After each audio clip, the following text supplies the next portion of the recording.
Butuh penyimpanan eksternal tapi punya cuma laptop butut yang sudah lama koit? Iya sama, saya juga butuh. Maka dari itu, di sini saya punya rekomendasi alat yang bisa jadi perantara SSD atau harddisk SATA 2,5 inch dari laptop butut kalian yang sudah lama koit agar bisa dipakai dan menjadi lebih bermanfaat. Hai penjelajah, ini adalah hard drive enclosure 2,5 inch atau yang selanjutnya kita akan sebut saja dengan casing SATA 2,5 inch agar lebih mudah diucapkannya. Ini akan menjadi storage saya ke depannya untuk menyimpan video touring dan lain-lain. Produk ini dari brand Orico. Ini saya beli sendiri dan masih belum di endorse ya. Makanya kalian subscribe biar saya dapat endorse. Produk ini saya beli dengan harga 96.000 sekian. Yang lagi-lagi setelah saya beli produknya langsung habis. Ini di marketplace Shopee yang Malstore. Gak ada juga kalau di marketplace lain kayak Tokped atau TikTok Shop.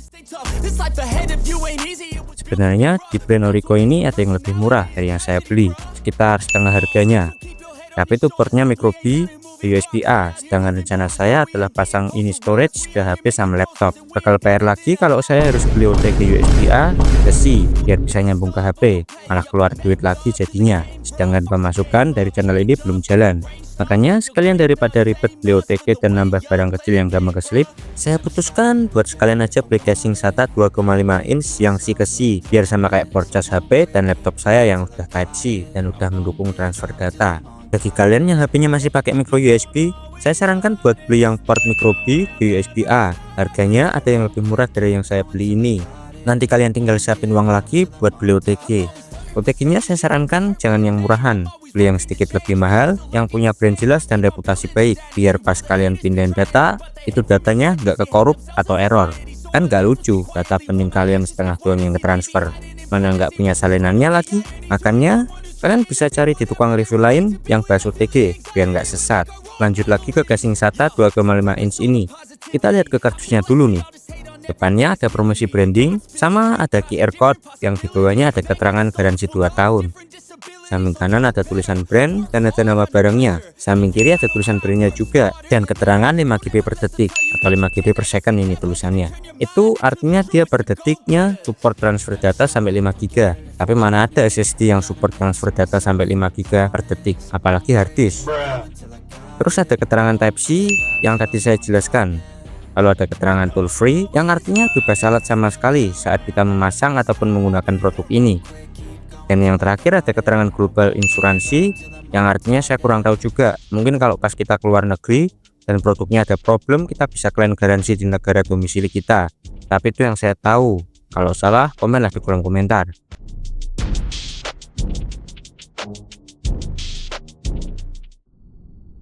Bagian belakang terdapat keterangan spesifikasi produk berbahasa Mandarin dan Inggris, seperti nama, model, tipe portnya, terus ada keterangan kecepatan, model SSD atau harddisk yang bisa dipasang. Di sini khusus 2,5 inch, jadi yang harddisk PC 3,5 inch nggak bisa masuk ya. Terus ada ukuran produk dan juga warna. Di sini saya beli yang hitam.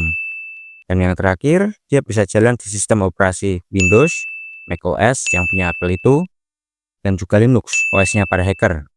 Waduh bang, berarti nggak bisa di Android dong. Tenang, udah saya coba di HP Poco saya, aman-aman aja bisa kebaca. Dan pas saya tanya sellernya juga bisa kok, cuma perlu sedikit otak-atik aja biar bisa kebaca. Tapi saya nggak perlu otak-atik juga udah langsung bisa nih HP. Jadi saya nggak bisa kasih tutor otak-atiknya ya. Tapi banyak kok tukang tutor yang buat videonya, kalian cari aja. Terus di bagian bawahnya ada keterangan perusahaannya yang berbasis di Cina. Oh iya, hampir lupa. Di atas ada keterangan diimpor oleh PT Inovasi Teknologi Cemerlang. Jadi ini bukan barang ilegal tanpa pengimpor ya. Ini sudah jelas pengimpornya siapa. Lanjut, atas dan bawah kardusnya kosong. Itu cuma ada cantolan kardus. Sip lah, bukan langsung aja. I feel nauseous, believe me. Never had a lot of shit come easy. Had to work hard, struggle just to be me. Had to rise up just so they could see me. Did what I had to do just to feed me. And what was left over I put towards my dreaming. But the only thing in life that has meaning. Seperti barang elektronik pada umumnya, ada buku manual penggunaan yang bisa dibilang niat banget nih ya. Soalnya di sini tertulis di dalam 3 bahasa, yaitu Mandarin, Jepang, dan Inggris. Credibility convincingly unwilling to put in the hours it takes to get some power. Don't be fucking sour, take a cold shower. Scream until you're louder, work until you're prouder. And all the doubters, they're just your downers. I swear to God they all let me down. I always fought just to wear the crown. I'm off at these fucking clowns. Bagi kalian yang bahasa Inggrisnya yang cuma tahu yes no doang, tenang, ada juga kok manual book berbahasa Indonesianya. Cuma kayaknya ini di-print sama pengimpor. Terus ada kartu garansinya juga yang nyampe 2 tahun. Di sini kita baca dahulu. Oh, jadi kita disuruh daftar dulu buat klaim si ekstra garansinya ini. Jadi sebelum kita daftar ke webnya si Orico ini, berarti cuma dilindungi garansi 1 tahun. Tapi setelah kita daftar di webnya, garansi kita nambah jadi 2 tahun. Ini saya udah coba daftar di webnya Orico. Yang kita perluin cuma serial nomor di belakang si kardus. Setelah kita input, kita bakal disuruh masukin nama, email, nomor HP, dan lain sebagainya. Sama harus upload foto bukti pembelian. Kalau belinya di offline ya upload struknya. Kalau belinya di online ya tinggal screenshot aja bukti pembeliannya. Ya intinya dilengkapi aja apa yang ada. Setelah itu tinggal daftarin, udah beres. Kita jadi bisa dapat si garansi 2 tahunnya ini. Kayak punya saya ini yang saya beli di waktu tanggal 25 Desember 2024. Di sini tertara garansi kita nyampe 30 Desember 2026. Yang penting simpen aja kartu garansinya. Atau kalau saran saya, kalian selipkan aja si kartu garansinya ke dalam si casing ini. Selain biar nggak hilang, juga bakal lebih aman. Terus ada kabel C-ke-C yang tebal nih, hampir sama tebalnya kayak kabel charger laptop saya. Berarti kualitas kabelnya memang khusus buat transfer data. Dan juga kabelnya pendek, yang menurut saya lebih enak pendek. Selain lebih simpel, juga lebih cepat dibuat transfer data daripada yang panjang. Bahan kepalanya dari logam yang saat saya pegang terasa dingin, kemungkinan aluminium, jadi lumayan buat buang panas. Terus ada unitnya. Dari awal saya pegang, kemarin pas awal make, dia bahannya plastik biasa ya. Cuma dia tipe plastiknya bukan yang jatuh langsung pecah. Dia agak lentur dan bodinya sedikit bertekstur. Mungkin biar nggak licin pas dipegang. Kan nggak lucu harddisk kalian yang sudah bertahan hidup malah ikutan koin juga nyusul laptop butut kalian gara-gara jatuh. Terakhir, kita dapat 2 busa yang ditempelkan di dalam casing. Yang saat kalian pakai harddisk yang jelas tidak tahan banding ini, biar buat nahan si harddisk kalau pas jatuh. Diharapkan bisa meredam hentakan ke si harddisk kalian. Tapi kalau terlalu keras, ya mati harddisknya kayak punya saya ini. Makanya saya pakai SSD biar ringan dan tahan banding. Oke, udah habis, nggak ada apa-apa lagi. Kita ulet sedikit ya, si casing SATA 2,5 inch ini. Ini model buka tutupnya, dia slide geser. Mungkin bagi kalian yang lahir tahun 2000-an bakal nostalgia dengan sistem buka tutup ini. Mengingatkan kita pada HP Nokia Legend yang daya tahannya setara dengan Batako, yang sistem buka tutupnya juga geser. Terus di dalamnya juga ada stiker yang kayaknya keterangan bulan saya beli, dan mungkin ada kaitannya sama klaim garansi. Di atasnya ada port SATA buat pasang SSD atau harddisk kita. Dia teksturnya kasar sampai yang dalam juga. Kita tutup dulu.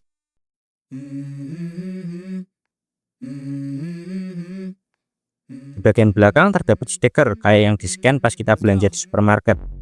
Di depan ada mereknya yang teksturnya timbul. Dan bagian atas ada si port Type-C dan juga lampu indikator berwarna biru. Ini si lampunya kalau dia dibuat transfer data atau pas koneksinya kurang stabil dia bakal kedip-kedip. Bagian bawah nggak ada apa-apa, dan untuk modelnya dia keren, garis-garis gitu, nggak polosan, biar nambah daya cengkram kita saat memegang casing ini. Sayangnya nggak ada lubang buat pasang tali pegangan. Di sini langsung saja kita pasang SSD. Saya pakai SSD RX 7, SSD carry hore yang waktu itu saya tergiur buat upgrade dari harddisk yang lemotnya minta ampun ke SSD biar lebih cepat. Kapasitasnya 240 GB yang sebenarnya cukup kecil untuk jadi sebuah arsip penyimpanan utama. Sebenarnya pengen upgrade ke yang lebih lega, tapi duitnya yang tidak lega. Makanya subscribe biar duit dari YouTube bisa jalan. Seperti yang saya bilang tadi, ini bisa dipasang ke HP dan juga laptop yang support port Type-C. Asal Type-C nya support transfer data ya. Jadi enak kalau mau transfer data dari HP ke SSD nggak perlu pakai OTG atau pasang ke laptop. Terus kita jumper data pakai flash disk. Intinya hal yang ribet bisa kita skip. Kalau mau pindahin data dari HP ke SSD tinggal tancepin. Kalau mau ngedit tinggal tancepin ke laptop terus edit. Ntar kalau mau ekspor hasil editannya bisa langsung ke SSD nya. Terus kita lanjut bahas pula plus minusnya. Kita bahas dari plus dulu nih. Seperti yang sudah saya jelaskan tadi, kalau mau transfer data tinggal tancap terus pindahin, nggak perlu OTG karena ini kabelnya Type C ke Type C. Point of living if you ain't having fun. I guess I'll try this, try that, might miss, gotta find what I'm good at. I guess I'll... Terus dia bodinya ringan, ya bisa kalian lihat kayak sampai 100 gram, sekitar 70 gram lah. Ini saya timbang termasuk kabelnya. Ini berat kosong ya tanpa SSD, soalnya tergantung SSD kalian juga beratnya berapa. Kalau pakai harddisk lebih berat. Plastiknya lentur, jadi teorinya dia nggak gampang pecah kalau pas jatuh. Sama bodinya agak bertekstur kasar. Meskipun nggak sekasar plastik SSD saya, tapi bisalah mengurangi tingkat kelicinan pas tangan kita basah atau minyakan. Selain teksturnya kasar, dia juga bergaris-garis, jadi bisa nambah daya cengkram tangan. Kabelnya pendek dan tebal, jadi support buat transfer data secara cepat, dan bodi kepala Type-C-nya terbuat dari logam yang kayaknya aluminium. Soalnya pas saya tempelkan di magnet handset Bluetooth saya, dia nggak nempel, jadi dingin, cepat buat buang panas kalau kalian pakai harddisk yang terbilang cukup panas pas beroperasi. Dapat pulsa juga buat ngeredam hentakan kalau kalian pakai harddisk. Tapi jangan sampai jatuh juga. Kalau saya sih pakai SSD, jadi nggak saya pakai pulsanya. Terus terakhir, garansi 2 tahun. Ini cukup panjang ya. Yang biasanya garansi barang elektronik itu cuma setahun. Tapi saya nggak tahu juga klaim garansinya mudah apa enggak, soalnya belum pernah klaim. Plusnya udah, lanjut ke minusnya sekarang. Minusnya di sini bakal ribet kalau mau charger sambil memakai si casing SATA 2,5 inch ini. Kalau ke laptop sih masih oke ya. Biasanya ada laptop yang punya 2 port Type C atau port Type C dan port chargernya berbeda. Tapi laptop saya ini tidak ada port Type C tambahan, cuma ada 1, dan itu jadi 1 sama port charger. Masih bisa diakalin pakai kabel data Type C ke USB-A. Cuma minusnya ya agak lemot aja. Apalagi kalau pakai kabel data yang murahan, bisa-bisa datanya kekorup. Intinya laptop mah masih mending. Nah kalau pakai HP yang port Type C nya cuma 1 dan itu jadi 1 sama charger, mau colok gimana lagi? Di lubang cek audio. Iya emang ada HP yang dual port Type C, tapi itu kan HP gaming, mending rakit PC lah. Penyelesaiannya simple, sabar, tinggal charger aja sampai penuh HP-nya. Bisa kalian tinggal turu, terus kalau udah penuh tinggal pakai aja, dah kelar. Terus lagi dimensinya yang terbilang besar ini juga lumayan memakan tempat dan berkesan jadul di zaman yang udah masanya SSD portable yang ukurannya cuma sebesar TWS kalian. Tapi dengan budget yang nggak sampai 100.000 dan storage copotan dari laptop kalian, masa iya mau dibandingin dengan SSD portable yang harganya ratusan ribu sampai jutaan? Syukur-syukur bagian dari laptop kalian yang udah menfosil bisa dipakai lagi. Dan kalau kalian pakai harddisk yang dipasang ke casing SATA 2,5 inch ini, buat kebutuhan touring rasanya sangat tidak ramah. Apalagi kalau medan yang kalian lewati tidak rata, bisa aja gendak-gendak dan malah error harddisknya. Apalagi kalau kita pas kelelahan dan nggak sengaja jatuhin, bisa-bisa harddisk kalian bubuk selamanya. Untuk sistem kuncinya yang sistemnya geser, menurut saya dengan pengunci yang cukup tipis dan kecil, kalau dibuka tutup berkali-kali dan pas tanpa sengaja kita buka atau tutupnya kasar, bisa aja patah. Kasus yang udah biasa terjadi di HP jadul yang sistem buka tutup casing baterainya pakai sistem geser kayak gini. Tapi bisa kalian antisipasi dengan tidak sering buka tutup dan jangan gunakan tenaga dalam kalian buat buka. Masa iya buka casing doang pakai tenaga yang gede? Atau bisa kalian antisipasi dengan sekalian beli yang sistem harddisk atau SSD nya ditancepin tanpa perlu casing. Itu ada tuh kemarin saya lihat di brand Orico juga, cuma lebih mahal dan lebih worth it pakai kabel SATA atau USB-A biasa. Terakhir tentu saja tidak anti air. Baik harddisk ataupun SSD harus diperhatikan ini, soalnya casing ini tidak anti air, apalagi sampai kerendam. Ini bisa kalian antisipasi dengan bungkus plastik 2 atau 3 kali, wajib plastik baru ya, biar nggak rembes atau bocor. Kesimpulannya, dengan harga yang nggak sampai 100 ribuan, udah bisa buat jadiin laptop mati kalian yang dalam tanda kutip harddisk atau SSD-nya masih hidup menjadi lebih berguna. Menurut saya worth it. Buat kalian yang pengen dapat storage yang lebih lega dari HP atau sekedar buat nyimpen data doang, jadi ada tempat khususnya gitu. Jika kalian nggak punya SSD atau harddisk, kalian bisa beli, apalagi harga SSD udah banyak yang murah. Tapi kalian sesuaikan dulu mau dipakai buat apa. Kalau di rumah aja dan buat sekedar simpen data yang nggak butuh kecepatan transfer data tinggi, mending harddisk aja. Selain murah, kalian juga bisa dapat storage yang lebih besar dan bisa kalian tinggal turu saat proses transfer data berlangsung. Tapi kalau kalian rutin outdoor kayak saya, mending pakai SSD aja. Soalnya selain cepat transfer datanya, SSD juga lebih tahan banting ketimbang harddisk. Intinya ini adalah opsi carry hore. Jika kalian punya dana lebih, saya sarankan buat investasi ke storage portable. Meskipun lebih mahal, tapi dia lebih cepat serta tahan banting, dan tentu saja lebih kecil ukurannya, jadi ringan dibawa kemana-mana. Bahkan ada yang waterproof juga, tapi keputusan di tangan kalian, mau dipakai buat apa dan butuhnya yang gimana. Sekian video review kali ini, terima kasih sudah menonton sampai akhir, dan subscribe kalau kalian pengen lihat pembahasan yang berkaitan sama touring, otomotif, dan barang-barang yang diperlukan saat touring. Like-nya juga kalau kalian suka sama video ini. Saya pamit undur diri, and see you in the next video. Telling you to fight for your dreams, but it's not what it seems. Man, it's hard to be seen when everybody wants to be king. Yeah, they all wanna ring. Yeah, we all wanna be free. So show me what you got, what you bring, how you fight in the ring, how you take a fucking swing.